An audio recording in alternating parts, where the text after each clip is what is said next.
Ndugu wanahabari, mnafahamu serikali hii ya awamu ya sita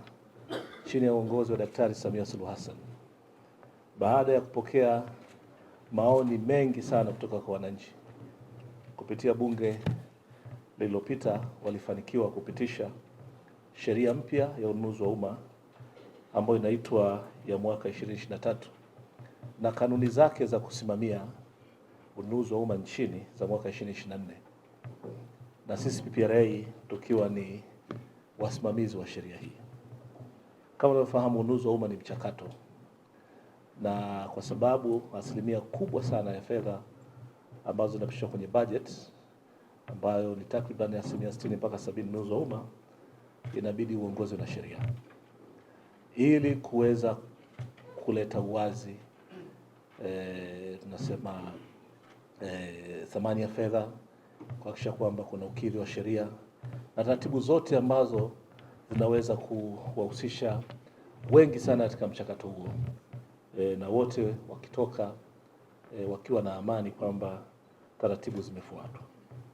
Kwa hiyo tumeona ni vyema na nyie wanahabari tuungane na nyie kuwapitisha kama ambavyo tumekuwa tukitoa mafunzo mbalimbali kwa kada mbalimbali, na hapa tunamaanisha wale wazabuni ambao tumekuwa kama nyie mkiwa mashahidi wazuri, mmekuwa mkihudhuria katika mafunzo mengi sana ambayo tumekuwa tukiwaalika, lakini kule mnabaki tu pembeni kuripoti. Wakati mwingine hamwezi mkawa mmeelewa vizuri na kusikia vizuri, na mwishoni nyie ndio ambao mnakwenda kufikisha hizo habari njema ili Watanzania waweze kupata habari sahihi jinsi gani serikali ya awamu ya sita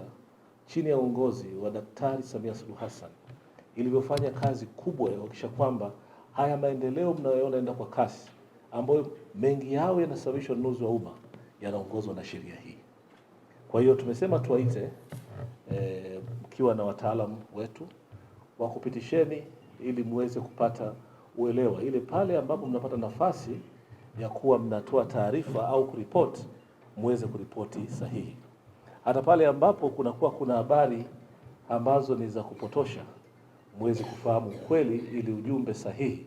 uweze kufikia umma. Na hakika leo mnaongozwa na wataalamu ambao wamebobea katika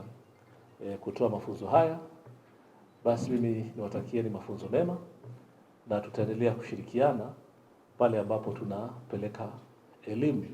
taarifa na ujumbe kwa jamii kuhusiana na mambo makubwa yanayofanywa na serikali ya sita chini ya uongozi wa Daktari Samia.